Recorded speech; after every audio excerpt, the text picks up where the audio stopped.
நேத்து சினிமால இருந்து வந்தவங்க முதலமைச்சர் ஆறுன்னு சொல்றாங்க, நேத்து வந்தவர் துணை முதலமைச்சர் ஆறுன்னு சொல்றாங்க. அப்ப என் தலைவர் ஏன் இன்னும் ஆகல?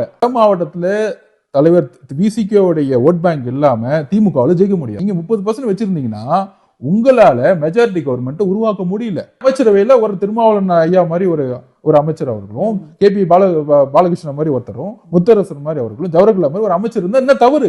அந்த பேட்டியை நானும் பார்த்தேன். இப்படிப்பட்ட ஒரு கருத்தை அந்த கட்சியிலே புதிதாக சேர்ந்திருக்கிற ஒருவர் கொள்கை புரிதலின்றி பேசியிருப்பது கூட்டணி அரணுக்கு, அரசியல் அறத்திற்கு ஏற்புடையது அல்ல. எனவே இடதுசாரி சிந்தனையில் தீர்க்கமான ஆழ்ந்த நம்பிக்கை உள்ள, இன்னும் சொல்ல போனால் இடதுசாரி சிந்தனையும் தாண்டி தமிழ் மொழி, தமிழ் இனம் என்கின்ற அந்த வரலாற்று பின்னணியோடு கூடிய அரசியல் புரியல் உள்ள மதிப்பிற்குரிய எழுச்சி தமிழர் திருமாவர்கள் நிச்சயமாக இந்த கருத்தை ஏற்க மாட்டார். நிச்சயமாக இந்த கருத்துக்கு எதிரான நிலைப்பாட்டை அவர் எடுப்பார்.